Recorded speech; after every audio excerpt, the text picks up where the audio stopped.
Alright, so we have two great watches. These are probably some of the most coveted entry-level watches from Seiko on social media.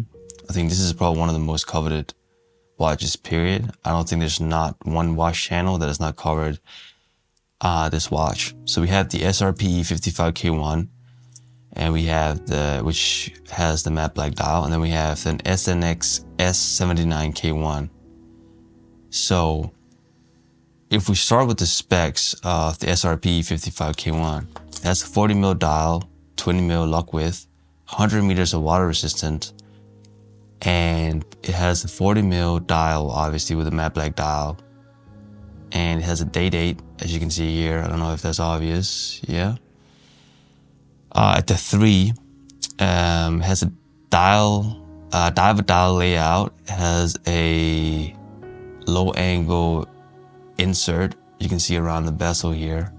Yeah, it has plexiglass on top and has plexiglass on the back to showcase the exhibition case back. The movement is 435, which is a workhorse movement, and it works great. So that's the SRPE55k1. The SNXS79k1, I'm just gonna call it 79k, has a 37mm dial and 19mm lock width, and also has an exhibition case back. It's both plexi on the back and plexi on the front, and has a sunburst gray dial, which is amazing. It's beautiful, and it's a date on the 3 as well. So if we look at the differences here, 40mm dial on the 55k, 37mm on the 79k. So let's just see how that looks on the wrist. So I think I can pull off both, and I think most people would. So it's depending on whether you want a more classical sizing. I would go with the 37mm, or if you want a little bit more modern sizing, I would go with the 55k1. 40mm is definitely more modern, but I think people are going more towards the smaller watches. So the 37mm would probably fit you a little bit better overall for everybody, I think. But because I have an 8-inch wrist, I don't mind the 40mm, but I still wish it was a little bit smaller, like the 38. So I kind of like the 37mm on my wrist, if I have to be honest with you. So what else do we have of differences? So obviously the color of the dial, you can get this in different colors, as you can get this model in different colors as well. I think the matte black is the most beautiful one of all the SRPEs that was made. But there's also one with a gilt dial, which, matte black dial with the gilt theme, which I enjoyed as well, which I think is pretty cool. I went for the more classy one.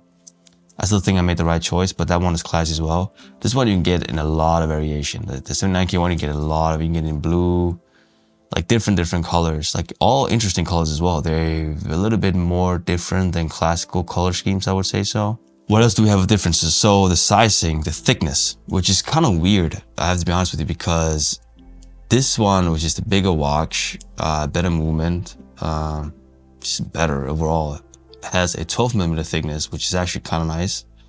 Whereas the 79k1 has a 13mm thickness. So essentially, it's actually going to be thicker than this watch, the SRPE, which I don't know, I'm not a huge fan of. And when you have it on the wrist, show you to the sides, you kind of do feel the thickness a little bit. And I'm not a huge fan of that.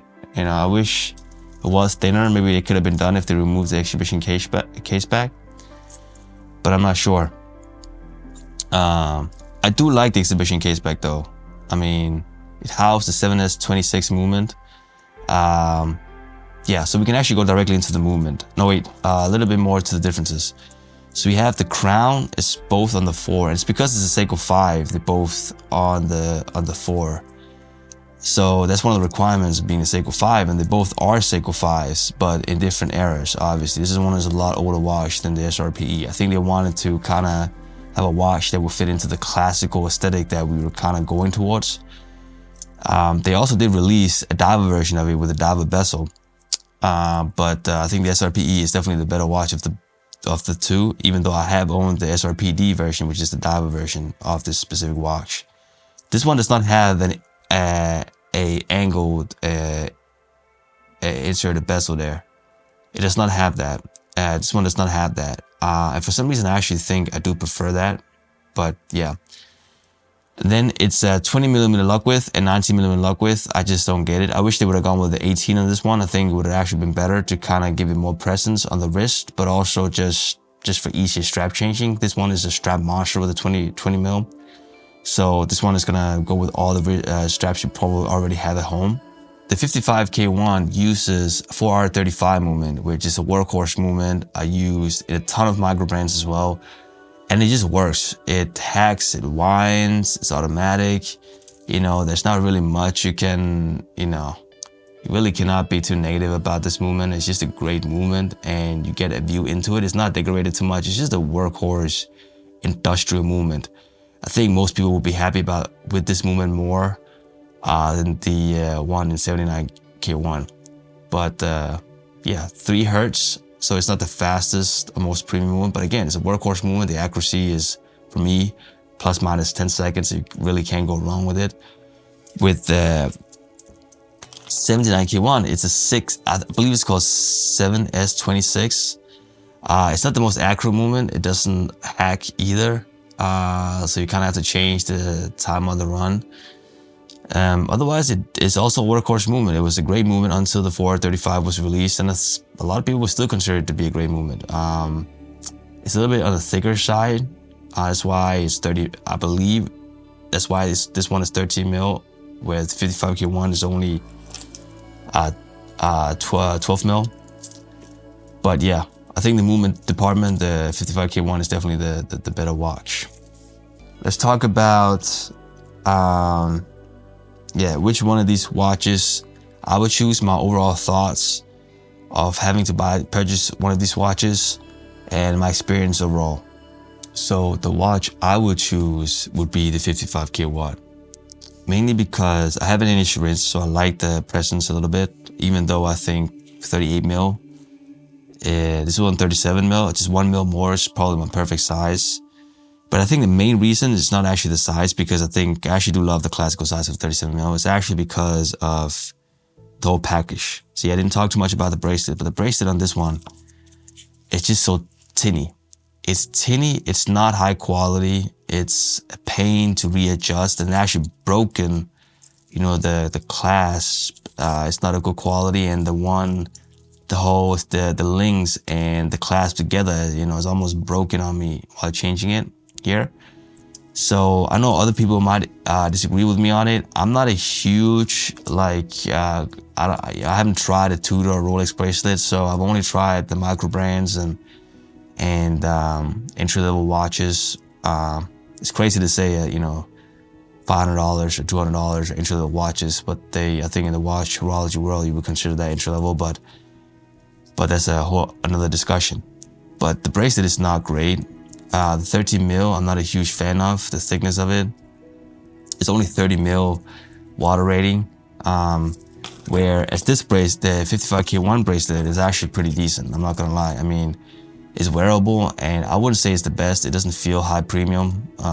It doesn't taper or anything, but I like the clasp. It's a little bit more secure and just overall better quality. It's easier to has a push pin system to change the bracelet, which is fairly easy, I would say. So I don't know if it's gonna focus now. Is it gonna focus? So yeah, it's actually better and easy to adjust the bracelet, and overall the case is way better finishing, like way better.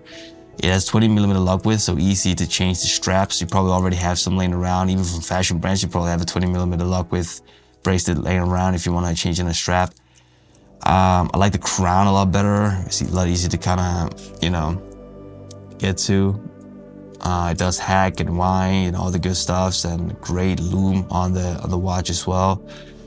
But with that said, the dial on the 79 is just so much better. Like, it's so much better. I wish they actually took this dial and put it on this watch with these specifications. I think they would have had a stunner, a winner. They, both have plexiglass. As you can see, the case finishing on the 55k1 is just miles better. It actually looks like a high,